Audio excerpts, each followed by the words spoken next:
Everybody. My dad. Let's discuss that. As far as you know. Yeah, you can't say anything. As far as I know, that's right. Yeah, but you're roast, you can't say anything. I learned how great he was over the years because he kept telling me so himself. Is he awesome? Indubitably. Indubitably. Good one. As a kid, I remember being woken up at 3 a.m. to hit the road for the annual car trip from Cleveland to Florida. And I'm not saying that Daddy's competitive, but he had the trip planned to avoid every major city's traffic because he needed to beat his own time from the prior year's 2-day trip. Damn right. That's totally, yes. I learned my early negotiating skills, bargaining in the backseat with Carrie and Laura Lynn, saying, I'll give you this toy if you say you have to pee too. He would have preferred to get us all colostomy bags, I'm sure, but I guess he was trying to avoid a trip to Child Protective Services. His competitive streak was projected onto anything that we did as well. When he coached Carrie's soccer team and they were short a player, he made me stand in. You understand that? Even though I didn't ever play soccer before. You were big. He gave me a great motivational speech before the game. He said, you're bigger than them, get in their way, knock them down, or you're grounded. Classic. I learned other great life skills from Daddy, like when we would go to company functions and our attire would have to be approved prior to leaving the house. Laura Lynn totally did not get this, but if I dressed the part and walked the walk, I knew I could just fly under the radar. And it behooved me to have this skill in high school for sure. So thanks Dad, high school, or the time that I was supposed to have been there, would not have been nearly as much fun had I not honed those skills at home. I guess I also got some organizational skills from you because I noticed you keep a very tidy house, the kitchen in particular, which works great for me when I visit because you never want any help cleaning up. Your silverware all has a special spot. It is stacked like soldiers in the drawer, and as Kai said after his first visit to the house at Glassy, Granddad got special drawers so the forks don't get askew on their journey back into the cabinet. Yes, right on. Now we're talking. You cook, you clean, you laid out a whole plan for your laundry room. You are the gayest straight guy I have ever met. We call the place the Museum of Art. It is as kid-friendly as a high-rise construction site. Yeah, that's true. It reminds And your point is? It reminds me of our house in Cleveland where you took pains to make sure we had overhead lights so there would be no cords, big windows to the floor to allow views for toddlers crawling and little kids' eyes level, and it was all about family-friendly space. And then you put a bunch of potted cactus on the floor where we danced. I learned the Elmer glue trick very early, so maybe that was part of your plan. In fact, indubitably, it was. Indubitably. I do have a lot to thank you for, Daddy. I do appreciate that you bit your lip before you exploded because, like any good car nowadays, I appreciate an advanced warning system.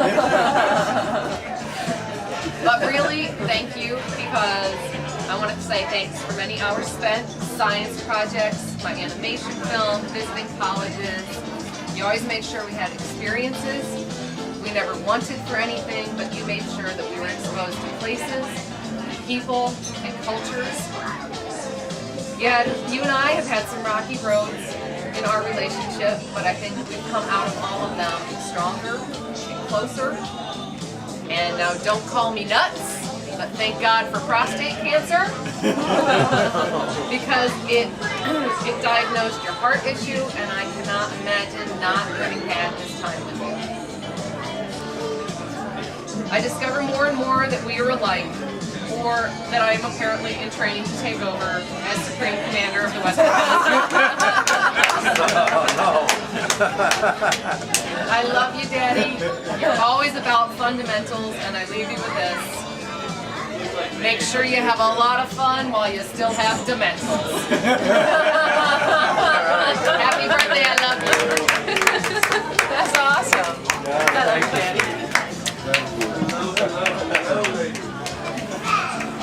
All right, Art, the man, the legend. Who would have thought he could even age 70? You've got to be kidding me. But he's not just Art to me, he is Daddy. A name you might have thought I would have outgrown and started calling him Dad or Father or some other grown-up term. But to me, he has always been and always will be Daddy. He is the guy who must have told me to remember the fundamentals 1,000 times. In sports, in school, and in business. He is the guy who bit his lip. Funny, the similarities in our roast. Really hard, might I add, when he was mad at you. Who would shake his fist and pound the steering wheel when you were driving in silence because he must have been thinking about something that pissed him off. He is the guy who exaggerated the truth in bizarre ways. Okay, I'm being pretty generous with exaggerated here. And told me stories about how he was King Arthur and how he taught the Easter Bunny how to hop and all. He is the guy who found my stash of pot as a teenager and took it, only to call me into his office the next day and return it with a warning that if I let my mother find this shit, he'd kill me. That's funny. It is, isn't it? He is the guy who could sit for hours reading magazines on model railroad designs. Is it fair to call that reading? But most commonly assembled railroads only annually around the Christmas tree. He is the guy who would not purchase a $20 toaster without fully researching it on Consumer Reports. But And your point is? but who would gladly buy us some useless $30 toy on vacation because vacations did not follow budget. He is the guy that all of my friends assumed was so quiet and reserved until they saw him watching football and barking bizarre wishes of disaster on those damn refs. He's the guy who expected the world of his girls, simply because he knew that as his children, we must be capable of greatness. The one who thought a bee was beneath us, and that with enough practice we can master anything. He was also the same guy that caught me cutting school dozens of times, only to lend me a hand in pulling off whatever trip I had planned for that day.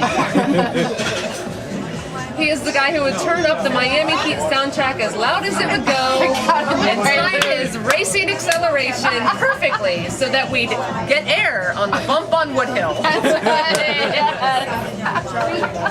In the prelude, yeah. He is the guy you wouldn't think was on the phone when you called home from college, but who would chime in with an "I love you" as you were hanging up from an hour-long conversation with Mom. And through all those moments with all those peculiar ways, you might think that I'm suggesting that he's weird. But the reality is this. I probably use the word fundamentals at least 3 times a week. It is a basic building block of my thoughts on all aspects of life. And while I don't make up stories of my own greatness to tell my kids, I do tell them that their granddaddy did indeed teach the Easter Bunny how to hop. Absolutely. Trains around the Christmas tree. Trains around the Christmas tree are to me as much proper decoration as are the lights. Family vacations always require leaving budgets at home. Football referees are there to be yelled at, and let's face it, some really should have certain parts run over by a lawnmower. I thoroughly believe that Consumer Reports should be consulted for most purchases, and that the drum solo on "In the Air" simply requires acceleration and steering wheel drumming. His thoughts about his girls were right all along. We were all capable of greatness and able to achieve it because we had him there behind us all the way. And so, as the Supreme Commander of the Western Hemisphere turns 70 years old, all I can say is, I love you, Daddy.